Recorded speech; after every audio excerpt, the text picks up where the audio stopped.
Hey guys, I am here today with the Love from Lizi September card kit. We're going to jump right in. I have pre-cut and kind of prepared everything for my card designs to make this video quick and not too long. If you wanted to see the unboxing of everything that came in the kit, I will link it below as well as up at the top here to the right. The kit is sold out, but there are some add-ons. I will link to the page where the release is and the add-ons, excuse my head. And if you're interested, you can check it out. So I am just heat embossing my sentiment. With the pattern paper, I went ahead and used a circle die to cut a hole out of the center for that frame to fit around. And I am heat embossing it with the embossing powder that came in the kit. This is a really pretty kit. The color scheme is really pretty. And I love those like ephemera pieces with the frame and the floral. Just really pretty, really fall florals. So I'm gonna go ahead and attach that. I do some of these cards are like ridiculously simple, but especially when I'm using the frame, it's just the frame is so pretty. I didn't want to overshadow it. So, I kept it simple. So that completes card 1. For card 2, I'm taking my card base and this background stamps that came in the kit and adding some Versamark. And I'm going to heat emboss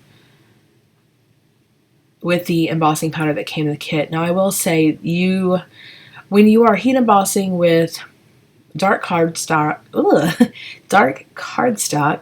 and then dark embossing powder, like this, it's really kind of pointless. Let me see the card in front of me. You can't tell that this is kind of a burgundy embossing powder. Well, let's see. You can, if it hits the light just right, you can a little bit, but it really doesn't have the same effect. I mean, it just looks like, if I were doing this, if I were doing this again, just use a clear embossing powder because it's really the same thing. There's no point in wasting your colored embossing powder because it won't show up. So anyway, I go ahead and add a piece of pattern paper across the lower half of it. And then I'm using these gold peel-offs that were an add-on. These gold peel-offs have been available single, in single pack, but the pack that it came in was like a 4-pack of peel-offs. So this was part of the release. Ooh, excuse me, I keep yawning. I wanted to do this voiceover before I go to bed. My long weekend is over. Tomorrow it's back to work, and I was so happy that I finished this video before I got back to work. Anyway, so I used a die cut that was, I'm not sure what was part of a release and part of the kit on a few things. So I'm not sure if that die was part of the release or the kit. Anyway, I was having issues gluing it down, so I just set it down and showed you the completed card, and off camera I glued it. So this card is one of those ridiculously simple cards. I wanted to use the stamp set, and the stamp set was a big stamp set. It came with circles and various shapes, kind of scribbly, sketchy, really cool stamp set. But I just didn't know what to do with it. So I just kind of did some circles, and then I have a circle die that kind of is like that, stitched, but it's kind of sketchy, wobbly lines, whatever. And I thought it went well with the stamp, and I just put that together. I don't know. I'm taking this piece of pattern paper and doing something a little different. I'm just ripping it. And I should have used a piece of colored cardstock for my card base because then you could see the white core of the paper. So you could see that texture that the rip gives the card. But when it's against the white card base, you kind of lose it. So I was trying to decide between these two, and since I had a couple of these frames that were very similar, I went ahead and sacrificed one of them and cut out the floral piece. And the reason why I did this is because the floral piece on the frames kind of have a glossy finish, where the ephemera pieces are a little bit more matte. And this one was obviously larger, so I just chose to use this one. And then I will go ahead and stamp my sentiment and then cut it out using a sentiment die, banner die, and I believe it is stitched. Yes. And then I'll go ahead and add my sentiment. Sorry, I'm coming down with a cold, so I was wiping my nose. Sorry, I was away from the microphone. Sorry if it was quiet.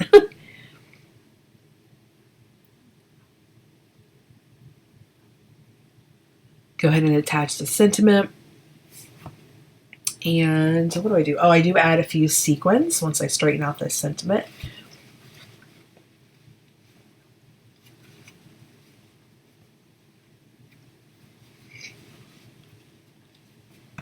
And then that will complete that card. Sequins are really pretty. I like the, of course they're gold, but I like the burgundy sequins that are in the pack. They're like little flowers. So I thought that was cute. So moving on to card 5. These are, I believe, these are the peel-offs that came with the kit. I think. Pretty sure. And I go ahead and add a couple. I really like this pattern paper. It is the like stripes. And it kind of looks like a little watercolor wash, a little spotted. It's kind of pretty. And then I just add my pieces after I adhere it to my card base. I did, there was a card stock piece that was orange, and I actually traded it out for a white because I just wasn't feeling the orange cardstock with this kit. It was too bright, in my opinion, for my liking. So, excuse my head again. I just changed it out with white, and I'll save I put the orange cardstock in my stash. It'll come in handy for Halloween. And I did use it for that circle card with the circle stamp. I did use a piece of the orange cardstock for the sentiment piece. I do add some enamel dots. These enamel dots are really pretty. I always love enamel dots, and these matched perfectly, obviously. So that finishes that card. Funny enough, this is card 6, and it's also a ridiculously simple card, but it's actually my favorite. Again, I love that frame, and I get my head in the way again. Sorry, it's just so I can get right on top and make sure that sentiment is centered. And I pop up the... Did I pop up the frame? No, I didn't. Or maybe I did. I think I did. And then I add a few of these enamel dots. And I think the card will look good without the enamel dots, personally, too. But that's probably my favorite card. I know it's really simple, but I just really like it. So for this, I went ahead and embossed the card base directly. I thought that was kind of different. I've never really done that before. Usually I will add a layer of cardstock that I emboss. And I'm fighting with the ribbon here. And I go ahead and wrap it around, and then I'll tie a bow. And don't worry, the bow will hide how uneven that ribbon is. The ends are kind of off, but that's okay. I do like that embossing folder is just towards the bottom. And you can add your sentiment up top, which is what I will do here. Go ahead and add my bow. And then I will heat emboss my sentiment with some gold embossing powder. If I had this to do over, I would have used a brighter gold. When the light hits this, it is, sorry about my head again, it is really pretty, but when the light has to hit it for it to really shine. So I can always go back and stick a sentiment on top of it. So I let it cool off before rubbing my hand against it to get rid of that embossing powder. I had to edit that part out, but I rubbed my finger across it. It was still hot, and I actually smeared the sentiment, so I had to go back in and kind of fix it up.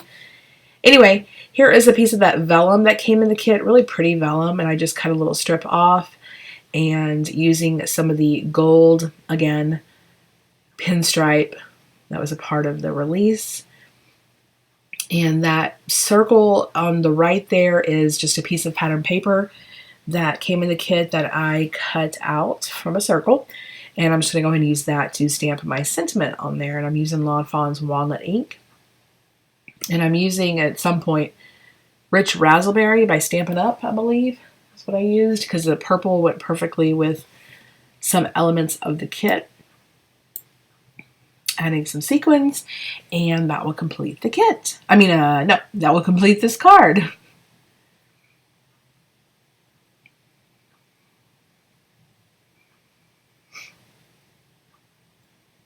For the next card, I did want to use one of these frames again, and I'm attaching it to some matte gold cardstock. It's not mirror cardstock, but it does have a sheen to it, and this is left from Lizi, but it did not come in this kit. It came in a previous kit. So if you have collected her kits, you may have some of this left over, but I thought it would make a nice little layer behind that piece of subtle pattern paper. And I go ahead and use some other pattern paper that came in the kit, get my head in the way again, and stamp my sentiment that I've already cut out from that same die that has the banner. I do cut off this banner and then go ahead and butt it up right against the edge. And I'll use some adhesive, foam strips, whatever, and attach that to the card. And then add some enamel dots and complete that card. For card 10, I've gone ahead and used the berry stamp in the stamp set that came in the kit. And I'm using the watercolors. I stamped this with the Nocturne black ink that I've been using and really loving. And I am just watercoloring it with the watercolor palette that came in the kit. Not doing anything special. I sped this up quite a bit, 4 times the speed. So I'm just kind of being really, I don't want to say sloppy, but not particular. It's one thing I love about watercolors is that you don't have to be perfect and it still looks good.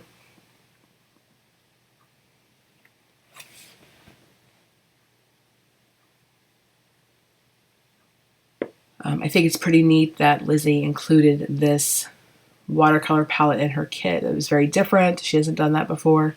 Her September kits, it's her birthday month for her kits, so her September kits are always a really big deal. This kit included a ton of stuff. I mean, it was pretty amazing. It's a huge stamp set, coordinating die set, pattern paper and watercolor and all that stuff. So, you know, if you're interested in Lizi's kits, definitely go check them out. They do sell out. I know Vicky from, oh gosh, Clips and Cuts, Papano, is that her last name? Vicky Papano. She was a guest designer for the kit. So soon after she did her video, the kit did sell out. So it's always exciting for Lizi to have those guest designers, especially the big names on YouTube. 1 month she had Sandy Alnock, and that was exciting. So it's nice to get Lizi's kit in the hands of big designers to reach more people. So I go ahead and just finish watercoloring this up, and then I do attach some fun foam to the back, which is typically what I like to do to watercolor panels, like this right there. And then I attach it to my card base, and I will go ahead and attach my sentiment that I've already stamped out. And that will complete my 10 cards. So I hope you guys enjoyed this. Let me know what your favorite card was. I will include the link below to Lizi's information, her channel, her Facebook group, where you will find tons of inspiration on her kits from the members of the group if you are not a part of that already. And also to the add-ons and release for this month if you're interested, because some of that stuff may still be in stock. So thanks for watching, guys, and I will catch you next time. Bye.